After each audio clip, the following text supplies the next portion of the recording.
नमस्कार मंडळी, सविताच होम किचनमध्ये तुमचे स्वागत आहे. आज आपण बनवणार आहोत ड्रमस्टिक सूप म्हणजेच शेवग्याच्या शेंगेचं सूप. चला तर मग वळूया आपल्या आजच्या रेसिपीकडे. आता इथे मी 3 शेवग्याच्या शेंगा घेतलेल्या आहेत. याला बारीक-बारीक कट करून घेतलेला आहे. आपल्याला अगदी कवळ्या शेंगा घ्यायच्या आहेत. खूप जून शेंगा घ्यायच्या नाहीत.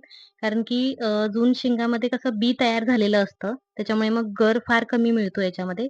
तशा छान फ्रेश आणि कवळ्या शेंगा घ्यायच्या. आणि ह्याच्या वरच्या अशा शिरा सगळ्या व्यवस्थित काढून घ्यायच्या आहेत. कटिंग करून झालं ना, की ह्या शिरा वगैरे सगळ्या अशा काढायच्या व्यवस्थित. म्हणजे त्या अगदी व्यवस्थित स्वच्छ होतात. आपल्याला धुवून तर घ्यायचंच आहे, पण वरच्या शिरा काढल्या ना, म्हणजे असं व्यवस्थित ते स्वच्छ झाल्यासारख्या होतात.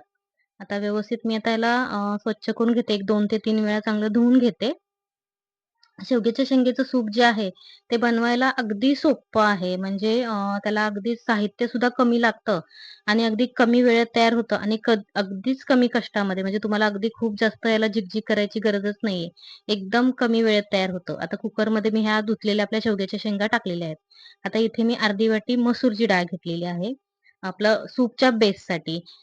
तुम्ही हवं तर तुम्हाला जर आवडीनुसार तुमच्या मुगाची डाळ घेऊ शकता किंवा तुरीची डाळ सुद्धा घेऊ शकता. आता इथे मला मसूरची डाळ फार आवडते म्हणून मी मसूरची डाळ घेतलेली आहे. तर ही सुद्धा मी धुवून स्वच्छ इथे कुकरमध्ये टाकलेली आहे. आता एक कांदा घ्यायचा आहे मीडियम साईजचा. तो सुद्धा असा मोठा-मोठाच कट करायचा आहे. कारण की हे सगळं साहित्य आता आपण शिजवूनच घेणार आहोत. त्याच्यामुळे काही अगदी बारीक कट करत बसायची काही गरज नाहीये.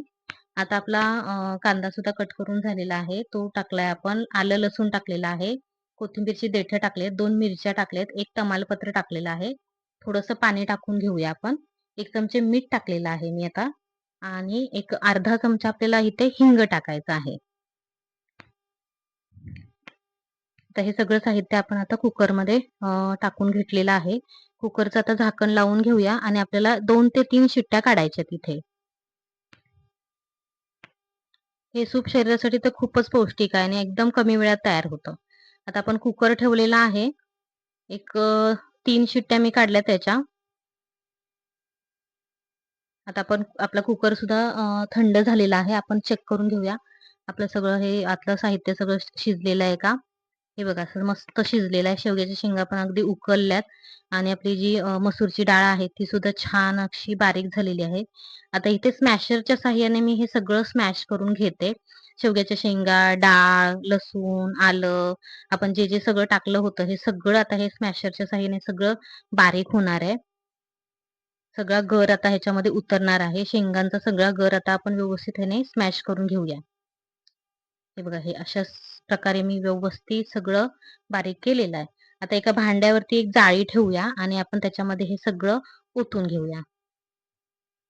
हे असं चमच्याच्या साहाय्याने आपण हा सगळा गर जो आहे तो असं खाली काढून घ्यायचा आहे. वरती म्हणजे सगळा चोथा राहील आणि खाली आपला हा गर जो आहे तो खाली पडणार आहे चाळणीतून. हे बघा हे असं व्यवस्थित सगळं असं एका साईडला करत-करत आपला सगळा गर जो आहे तो खाली उतरतोय आणि हा सगळा चोथा खाली राहतोय. थोडंसं कुकरमध्ये मी राहिलं होतं त्यात थोडंसं पाणी टाकून घेतलं आणि ते सुद्धा वरून ओतलेलं आहे. तर हे सगळं आता बघा सगळा आपला गर खाली उतरलाय. वरती फक्त चोथा राहिलेला. तर हे सगळं आता फेकून द्यायचंय. आपल्याला फक्त हा गर आपल्याला लागणार आहे. हे बघा असं व्यवस्थित असं मस्त असं आपल्याला कन्सिस्टन्सी अशी तयार झालेली आहे. आता काय आपलं सगळं तयार झालेलं आहे. फक्त आता आपल्याला याला फोडणी द्यायची आहे. आता इथे एका भांड्यामध्ये अगदी थोडंसं म्हणजे अर्धा चमचाच तेल टाकलंय, अर्धा चमचा जिरं टाकलंय आणि आपलं हा जो गर आहे तो आपण ओतून घेतलेला आहे याच्यामध्ये आणि थोडंसं ढवळून घेऊया. सगळ्यात शेवटी थोडीशी कोथिंबीर टाकून घेऊया आणि जर तुम्हाला वाटत असेल थोडंसं मीठ कमी वगैरे पडलं असेल, तर थोडंसं मीठ टाकून घेऊया. मी चेक केलं होतं, थोडंसं मीठ मला कमी वाटत होतं. म्हणून मी थोडं मीठ टाकलंय. अर्धा चमचा आपण काळी मिरी पावडर टाकलेली आहे. हे सगळं मिश्रण आता एकदम व्यवस्थित मिक्स करून घेऊया. एक छान उकळी काढून घेऊया. म्हणजे हे आपलं शेवग्याच्या शेंगेचं मस्त असं गरमागरम सूप तयार झालेलं आहे. हे सूप तुम्ही कधीही संध्याकाळी किंवा जेवणाच्या आधी वगैरे पण घेऊ शकता. हे बघा मस्त असं आपलं सूप तयार झालेलं आहे.